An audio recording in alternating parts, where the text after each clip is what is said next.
When we're looking at an asset, the more information we have that we can rely on, it's better support for our conclusions, and it really takes away subjectivity from the appraisal. It makes the appraiser less inclined to rely on assumptions based on other properties in the market. Welcome to the Multifamily Wealth Podcast. I'm your host, Axel Ragnarsson, and on this show, I dissect how seasoned multifamily investors started, built, and scaled their businesses.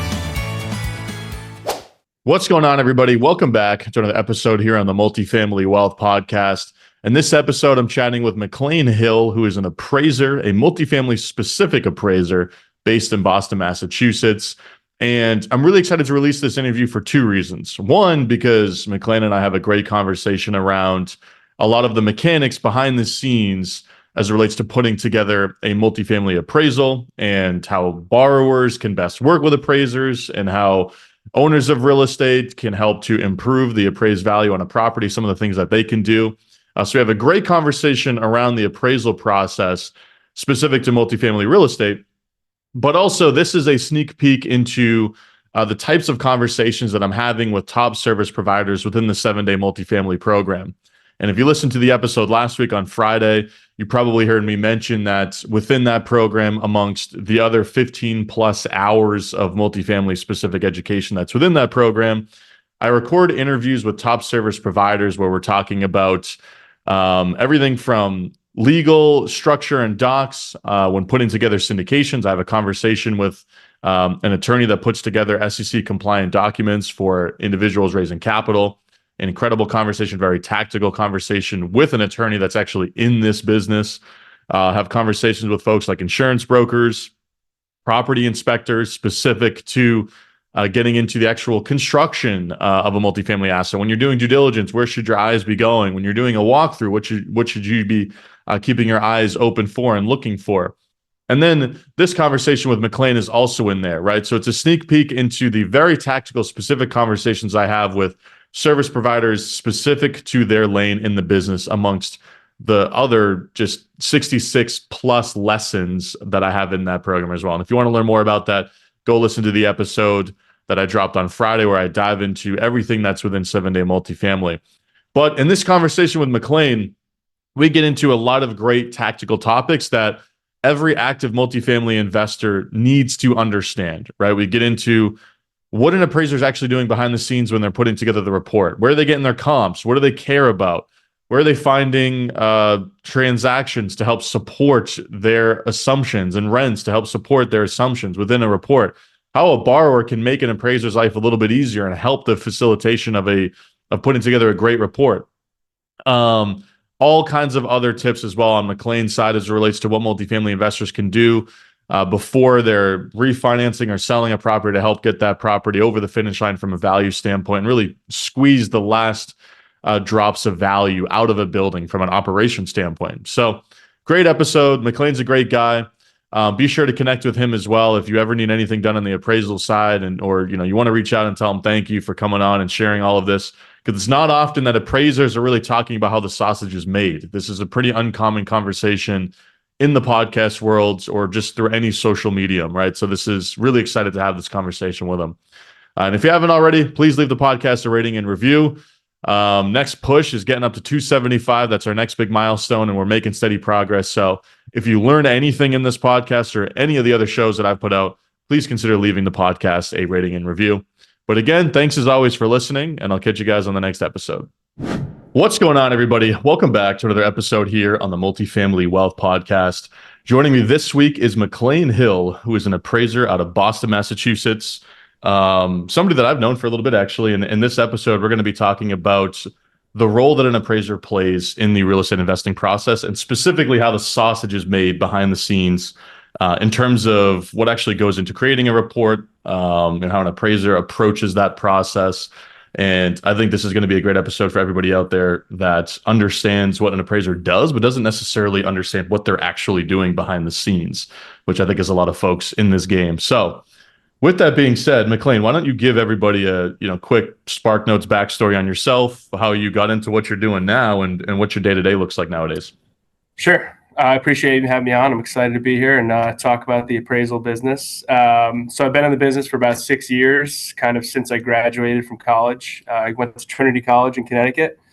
I wasn't really sure what I wanted to get into after the fact, and I got a job at a smaller appraisal firm in Boston, kind of as a research analyst, and was there for a few years. Now I'm at Cushman Wakefield, and I am doing primarily multifamily assets.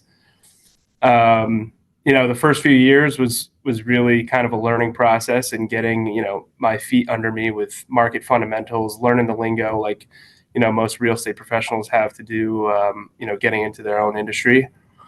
And then I kind of had, a few mentors who, showed me the ropes a little bit. And now, since then I've been basically in full production mode where, I'm working on anywhere from 6 to 15 assignments at any given time, depending on how busy we are and depending on market fundamentals. But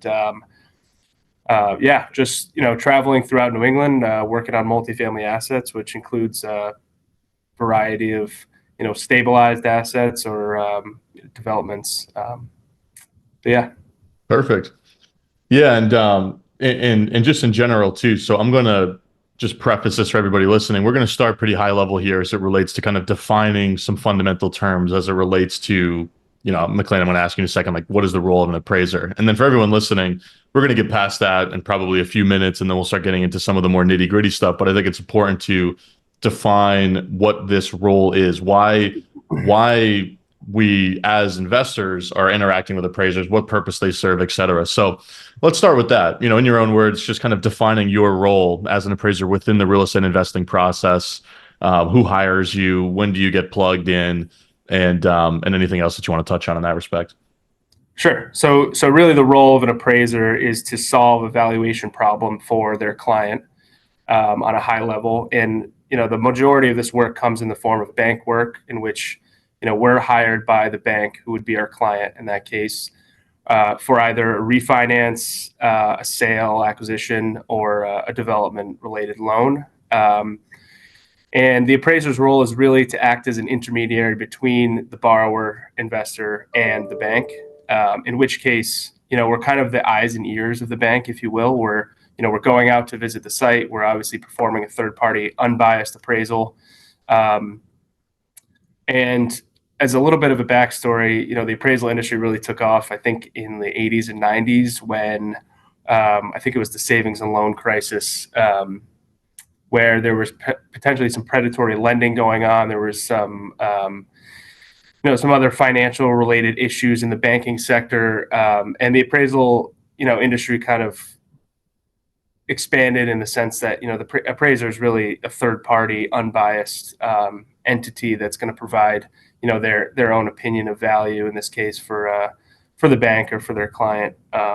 So that's the majority of the work. We also do, feasibility studies and market studies for individual investors, in which case they're kind of, maybe they're just getting their feet wet in a market where they don't really have a lot of information on, in which case, we'll provide them an extensive report giving them, details on market fundamentals, where vacancies at, where rents are, et cetera. We also do estate planning work, and some of our appraisers do litigation work, and I won't get into all that. That's certainly a niche of the sector, but majority of the work is bank work, as I'm sure many of the listeners are aware of. Yeah, for sure. And I'm glad you touched on the other ones too, because I think I shouldn't say a common case, but outside of bank work, a common engagement, I think, for different appraisal firms or appraisers is, you get a couple of partners that own a building, and one of the partners wants to sell their interest in the LLC, and they have to evaluate what the asset's worth, and they go and have an independent appraisal done, or usually it could be a couple, 2 or 3, and they take the average or something along those lines to determine, how to dissolve a partnership or how to buy a partner out. And it's really just, I think, and you defined it well, right? It's just your position is to act as an unbiased individual to provide your opinion on an asset's value to a client of some kind. And the vast majority of the times that's a bank. I think for most of the people listening, that's when you're going to be interacting with an appraiser. But there are other times too, and I think people sometimes forget that. So let's jump into it. Let's just get right into it in terms of kind of working through what the process looks like, what you care about, when you're putting together a report, all that fun stuff. And we'll start with maybe a bit of a hypothetical. Let's say you've been engaged by a lender. Somebody, there's a borrower, he's buying a 50-unit apartment building, right? And wherever it is, somewhere in New England.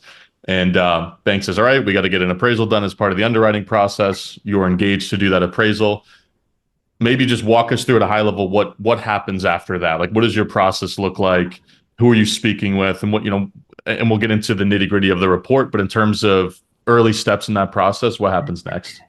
Sure. So the first step, once we're engaged and we have the full scope of the assignment from the bank or client, we're going to reach out directly to the borrower or the borrower's representative, whether it be, the actual owner or investor or a broker that's representing them. And that obviously we're going to introduce ourselves, but the primary reason for this reaching out is to get property information that's going to, help us complete the appraisals. So for a multifamily asset of 50 units, for instance, most important information that we're going to ask for is a rent roll detailing, each unit, hopefully including average unit sizes that help, square footages for each unit type, a breakdown if there's any affordable units, and then a history of financials as well as the owner's projection of stabilized pro forma moving forward. These are the most important items, I'd say, that we're reaching out for. When we're looking at a multifamily property, we're typically using the income approach, in which we're using a market rent, market-oriented income and expenses overall, and applying a market-oriented cap rate. So these items are crucial to that. But in addition, we're going to be asking for some, high-level property details, including, what are the mechanicals, what types of heat, what heat source is there, what utilities are tenants responsible for, what's the landlord responsible for, any amenities offered at the properties, number of parking spaces, unit finishes, et cetera.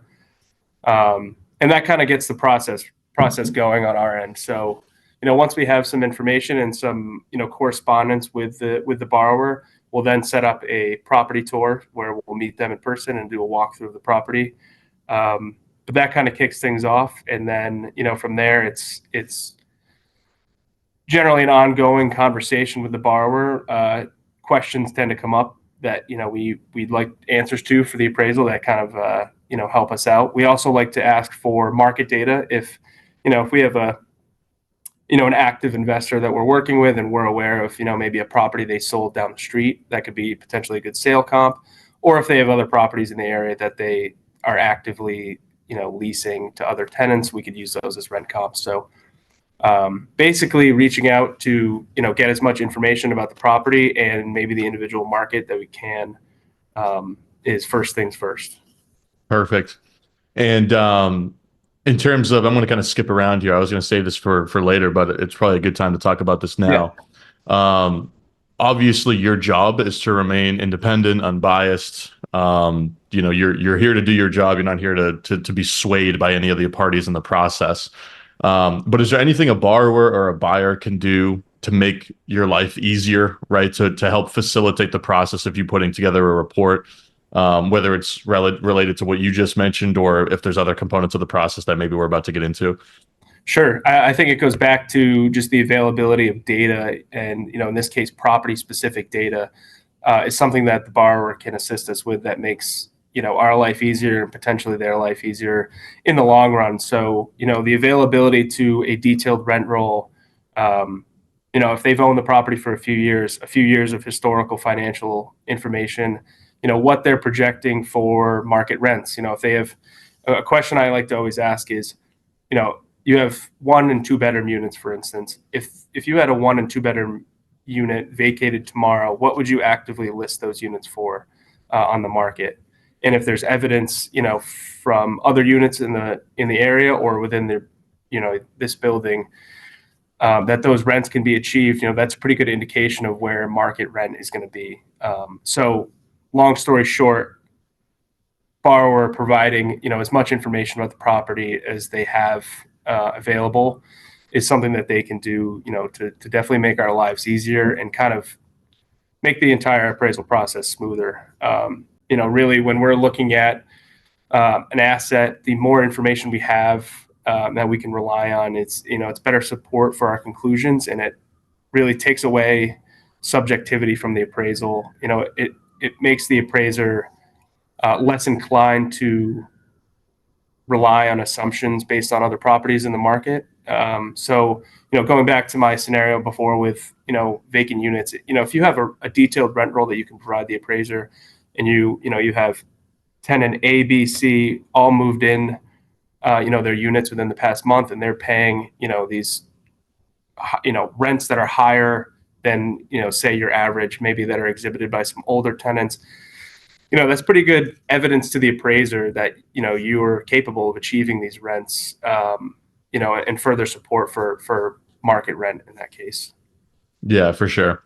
Yeah, I think you hit the nail on the head with a specific comment. I think in terms of what sticks out to me is the more data that you have, the less subjectivity there is, or the less assumptions you're making. And I think oftentimes there are borrowers, and I'm using borrowers here because that's the most common use case or most common situation in which somebody's interacting with an appraiser, where they might feel like there's a misalignment in understanding around either the market or what the rent should be or this or that.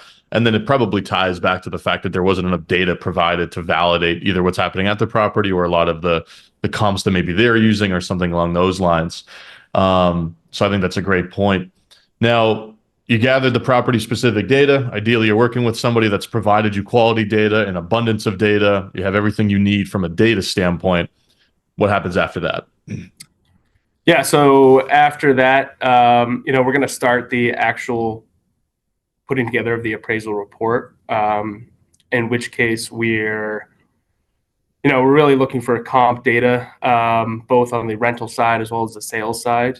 From the rental side, we're looking for properties that are,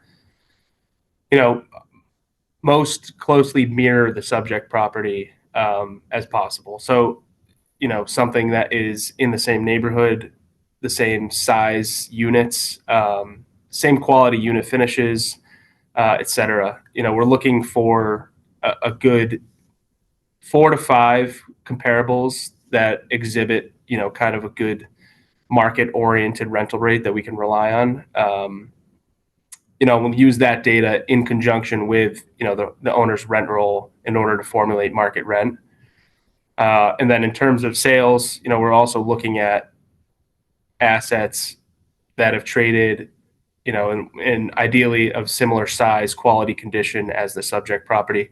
In this case, depending on the market, if you have Manchester, New Hampshire, for instance, which is a pretty active market, there's a lot of sales, a lot of similarly sized properties. I would expect, an appraisal report to be able to utilize 5 good recent sales of similarly sized properties. If you're dealing with maybe a more specialized asset or a larger asset, where there hasn't been a ton of sales in the immediate market, you're going to use a broader range of where you're going to find your comparables from, and probably have to dip into some other markets. So that's kind of the process, and that essentially goes throughout the valuation process. In that, when it comes to projecting a repairs and maintenance expense, for example, we're going to find comparable expense data from other properties in the market, usually ones that we've worked on in the past, and we've gathered financials during that appraisal in order to support our projection and hopefully what the owner's financials are indicating for repairs and maintenance expense. Mm-hmm. Usually throughout that process, when we're doing the owner's financials and taking a look under the hood as to where their income expenses have been over the past few years and what they're projecting, if we're seeing any atypical expenses or elevated expenses or lack of expenses for a certain category, the typical categories being insurance, repairs and maintenance, general administrative expenses, et cetera, real estate taxes, we like to follow up with the owner again and kind of get a little bit of a reasoning why, say, repairs and maintenance expense was 50% higher in 1 year compared to the other 2 years bracketing it. We're going to want some backstory as to why that expense was higher. And I use repairs and maintenance as an example because we tend to see if capital improvements are made, maybe the property underwent a renovation, it's reasonable to assume that that year there were some capital expenditures that and that's why the expense was elevated. So going back to the other question related to what the borrower can do is, to make their lives easier and our lives easier would be, be able to explain, some of these variances in their income and expenses or financial history. In order for us to be able to make a coherent explanation as to why, there's some variance there. Mm-hmm. And I gotta follow up on that topic. And Sure. this is a very, this is not a common scenario. I would imagine that I mean, maybe it is. So I shouldn't make that assumption, I guess. But my assumption would be that it's not a common scenario as it relates to maybe a challenge you have when putting together a report. And I'll use a hypothetical to illustrate this. But I think there are often times where you have an investor who's operating their building in some way that isn't market like standard, right? Where maybe they're doing, they got a 15 unit building and they furnish all the units and they're doing a bunch of like midterm leases or something like that. They're doing 3, 4, 5 month leases at rents that are 20% plus over what the long-term market rent would be for that unit. Maybe they're getting $2,500 for a 3 month lease versus $1,800 for whatever it would be on a 12 month lease because they're furnishing it and they're using this unique strategy. I think a lot of time investors think that they should get credit for all of that NOI that they're creating, but that might not be how the next guy does it, right? In terms of how they operate it. Have you found yourselves in situations where you have an owner that's doing something a little bit more odd or specialized as it relates to how they're operating the property? And how does that affect an appraisal report? Are you playing with those figures to bring it back into more of a standard situation, or how do you actually look at a situation like that? Sure. We do see that, from time to time, and particularly short-term furnished rentals, for instance, like you mentioned, it seems to be more of a popular business model than it was, say, 5-10 years ago. Mm-hmm. Going back to an owner being able to produce, maybe some historical financials that indicate that they are in fact achieving, higher rents, or, maybe they can point to some comparables in the market where, there's clearly a demand for short-term rentals or just to use the same example, or maybe there's a demand driver. For instance, maybe the property is located in close proximity to a large hospital or something, and they have, traveling nurses, for instance. We've seen that as a case where, there is certainly demand for those, short-term rentals that typically achieve a rental premium. I will say when we're looking at a property and looking at market-oriented fundamentals for said property, we're trying to compare apples to apples in the sense that, if we're looking at sale comps of all properties in the area with 12-month leases, and, those would typically reflect, capitalization rates that are in a range of, say, 100 to 200 basis points, exhibiting similar fundamentals on a property level.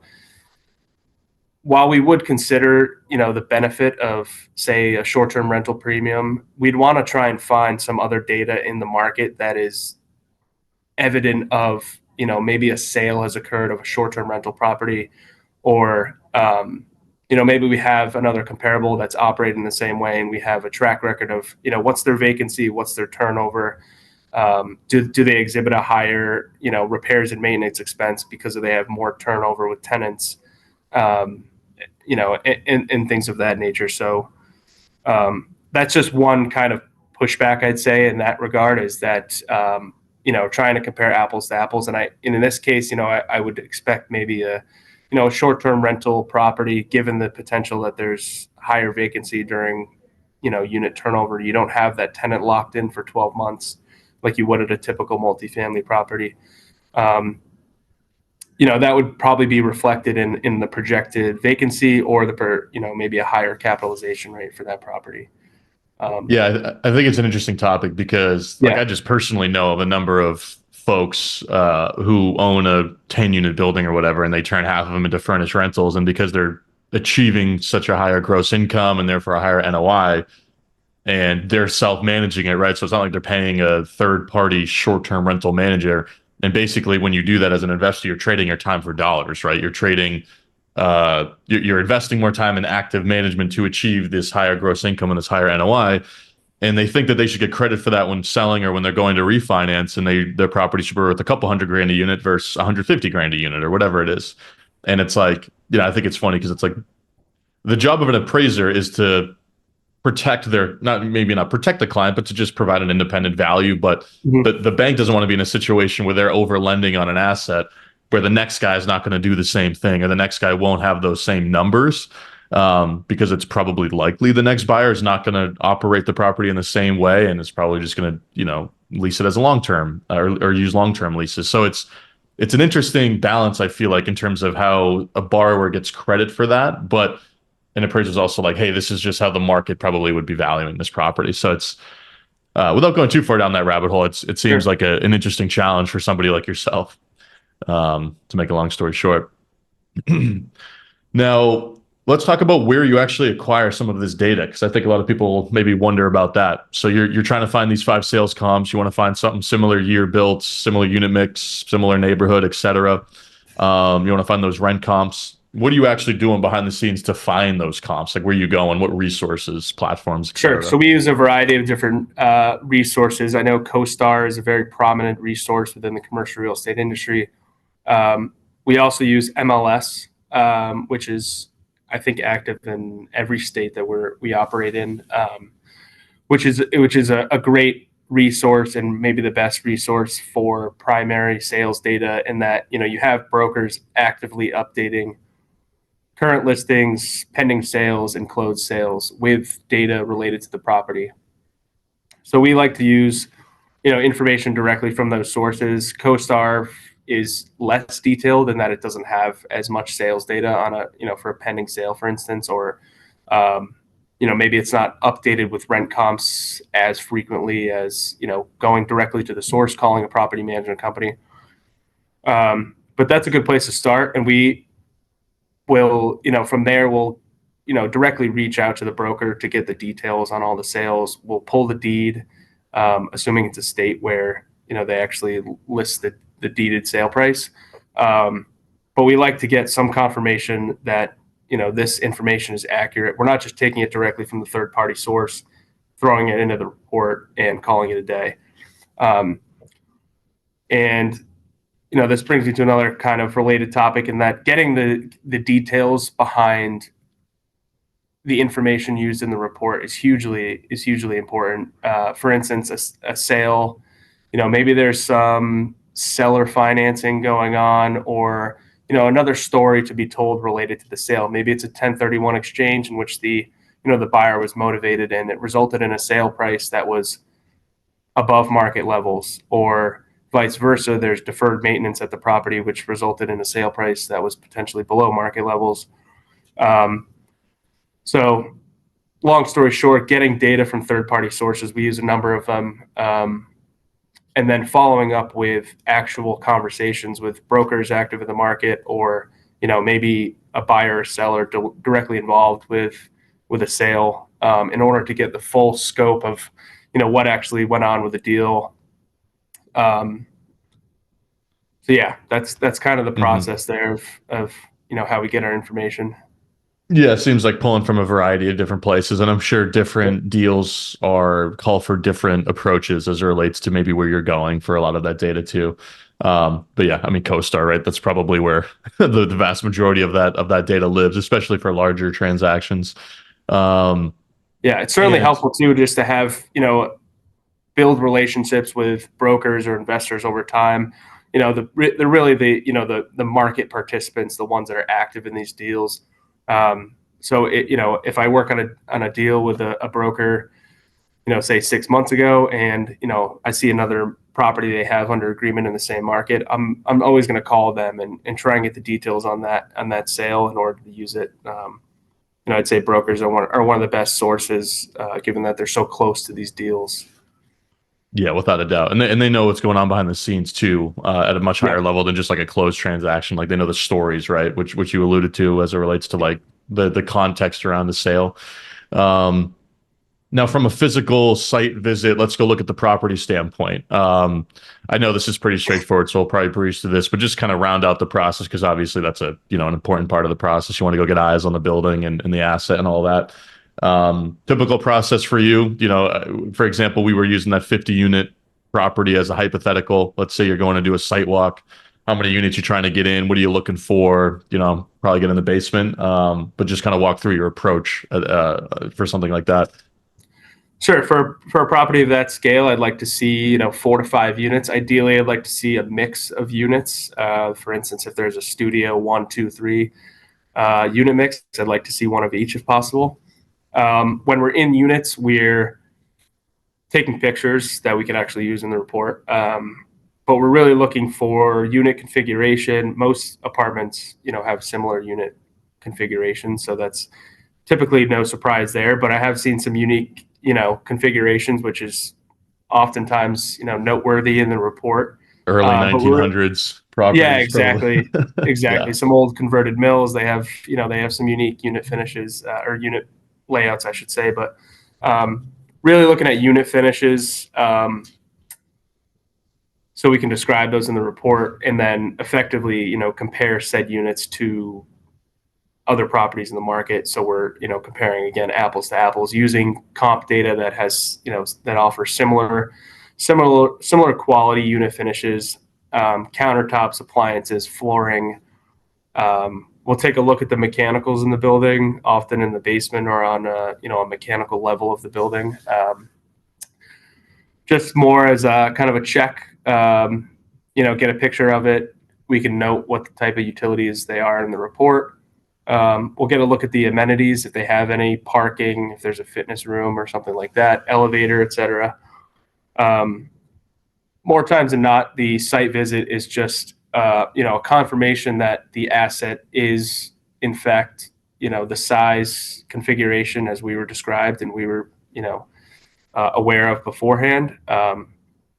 It's also a chance for us to kind of get, a layout of the neighborhood that the property's in. Maybe, take a drive around the property in the immediate neighborhood, see what kind of amenities are in the area, whether it's a grocery store, proximity to a school, proximity to retailers, public transportation, etc.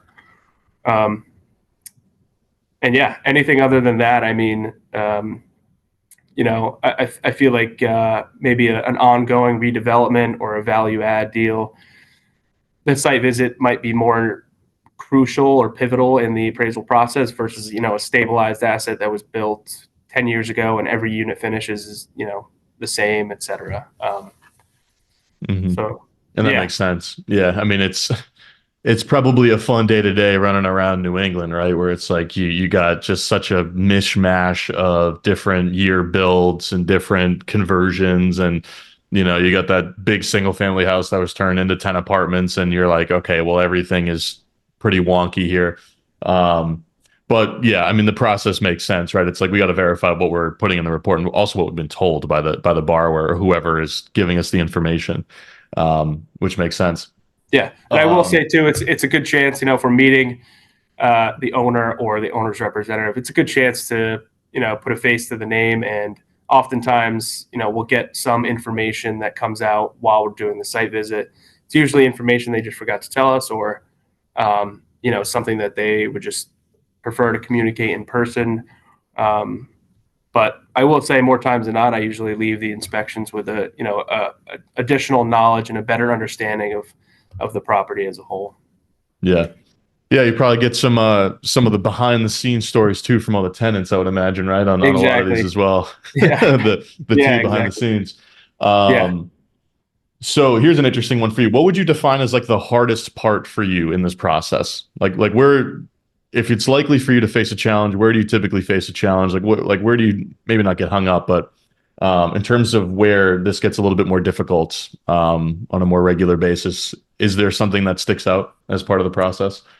So a couple things I would say, like going back to kind of an atypical property type, or maybe there's kind of something that's not market oriented going on at the property, not necessarily an active, something that the owner's doing, not necessarily like how they run the property, but maybe there's maybe there's an easement going through the property in which the town has access to, the back driveway of the building, or the owner can only operate the property as an apartment building as it is if they lease, enough parking across the street, something like that, where, it's not typical for all properties in the market. So I guess the problem lying there would be, what kind of price discount or premium should be associated with that, atypical property characteristic. So, Yeah. that is something that I think comes with experience and being able to talk with market participants and, maybe getting some opinions of, owners or brokers in the market with how, that would actually impact property operations. And then, kind of taking a step back and thinking about other deals we've done and, trying to rationalize, our conclusions for that type of property. And then the other, what I would say would be, I think we kind of spoke on it before, but getting all the details related to a sale transaction, for instance. And I think, more recently too, it's been with higher interest rates, there's been, fewer transactions and more transactions with, potentially some seller financing. And, again, how does that, if a buyer, for instance, is getting a better rate on a purchase because of seller financing, um, you know, getting the full scope of that trade is hugely important and often difficult because we want to be able to adjust that sale properly in order to get it to market oriented terms. So I'd say those probably the hardest parts of the job. Yeah, just the more unique components of a specific deal that are. It's probably. I mean, just out of curiosity, what's the process? You mentioned market participants. You're bouncing around, maybe asking, people maybe just as it relates to like how that might impact value. Maybe you're speaking with a broker or something like that. If you got like a funky easement, do you regularly find that you're kind of making assumptions and adjustments yourself as the appraiser as it relates to what you perceive the impact that one of these out of the ordinary situations has in the building? Or do you find, and I'm sure it depends on how out of the ordinary the situation is, or do you typically really rely on somebody's opinion that is in this specific market or sector or has experience transacting on this type of property? Or at some point, you just like, hey, we got to make some adjustments based on what we feel like this is going to, how this impacts the property, and you just kind of go from there. Yeah, so it basically comes down to having as many conversations as we can, and getting the full scope of details related to what's going on in order to make the best informed decision that we can for the client. So a big part of that is often if I have, for instance, an easement that's encumbering a property, and oftentimes we see, it's a town related easement or something related to zoning that's maybe peculiar. Conversations with city officials is also hugely helpful. They tend to be relatively unbiased in the sense that, they're pretty cut and dry with, what's going on and how, hypothetically things would change if, if that easement was dissolved, or, what would happen if they wanted to add a couple of other units to this property? What would the impact on parking be? Would they be allowed to do it? What would be the cost of approvals to do so? So I think, the town city officials are definitely a good resource. But yeah, a lot of times it's, reaching out to as many parties as we can, and then, trying to look back on, other deals we've done that maybe have a similar, occurrence. Yeah, no, that makes sense. At some point, you just, Yeah. you gather as much info as you can, I would assume, and then you just need to make a judgment call or make an assessment, right? And that makes sense. All right, last one for you. Basically, give you a chance to maybe give some advice to the folks out there that are either selling a property and they want to prep it before they sell, or they're about to start a refi and they want to, do some any final touches, any final last pushes from a value add standpoint before they go out there and go to the bank and they're going to request the loan amount, and they really want to make sure the appraisal comes through and they hit that figure. Any tips for those looking to, last kind of push to maximize the value of a property before getting into a situation where an appraiser is coming in and actually doing a report and they're looking to maximize that value? Sure. I think it all goes back to kind of this overarching theme of transparency and availability of data. If a borrower is able to produce a track record of financials, a detailed rent roll, if there are capital improvements performed in the past 5 years, a detailed list of what those were, what they cost, any information that would be potentially value impacting that they can provide, if they are aware of sales that are in the market, or were they involved in any sales, any market data that'd be helpful. But yeah, really having an organized, list of property information that, that can be hugely helpful. And I go back to, a rent roll, for instance. If you have a detailed rent roll with move-in dates and lease termination dates, if you have, tenants that moved in recently that are paying X amount above those other legacy tenants, if you will, in the building, that's a good indication of market rent, and it's going to be difficult for anyone to argue otherwise. So, that's probably the one thing I would say is crucial and could be, most helpful, I guess, on the borrower end, would just be, having that information ready to go, and, having the numbers available to provide to the appraiser. I think, related to market data, I think there's a common misconception among some borrowers that, the appraiser is just going to do their own thing with, searching for comps, and, there may be a wall between, you and your financing, if you will. But, personally, I'm open to viewing any comps that are provided to me, any helpful information that can, be used in the appraisal report. I'll vet all the data myself. But again, just availability of data and being able to provide information to the appraisers is paramount, in my opinion. So. Yeah, and I think a lot of the folks that are doing smaller deals, or they're earlier in their career and they haven't done a lot of deals. When I say smaller deals, I say smaller because maybe they're self-managing and they don't have the data packaged in a really effective way, or they haven't kept good records, or they've just done their own work and they go there and they fix the water heaters, or they replace the water heater, or whatever it is, and they're not keeping a log of all the stuff that's been done over the last few years. I think it's especially hard for individuals like that, or people that are newer that don't understand the value of keeping those records.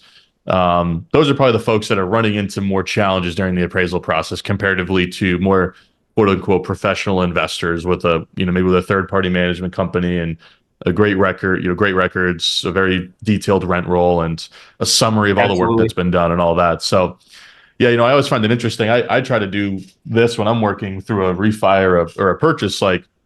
Here's the comps I've used. I'm not going to tell you that you got to use them, but here they are as a supplement to whatever you're going to do on your end. And it seems as if you validated that as the right approach in terms of, okay, I have now more data. It makes my job a little bit easier, right? Maybe I use them, maybe I don't, but it's nice that I just have more, just a higher volume of information to leverage to put together the report in general. Absolutely. Perfect. McLane, this has been great. I appreciate you taking the time and sharing all of this. I know everyone who's listening is going to get something out of this, right? Even folks that have been in this game for a while, they're probably still picking up a few little components of the process that maybe stick out to them. If people want to connect with you and reach out to you, how can they do so? Yeah, I'm on LinkedIn, McLane Hill, and then, I guess email, mclane.hill@cushwake.com. Happy to speak to anyone and connect. Anyone willing to discuss appraisals, or if anyone anybody who needs one too. What was that? I go, anybody who needs one too, right? That's exactly. In New England. We got a lot of New England folks listening to this. Absolutely. So, it's not just banks that need appraisals done, right? You might be a guy who's got a partner, and maybe at some point you two are going to go your separate way, and you got to get something done, right? I mean, I think we've been in that position a couple of times in some deals we have. So you never know when you're going to need an appraiser too, just outside of a lending process.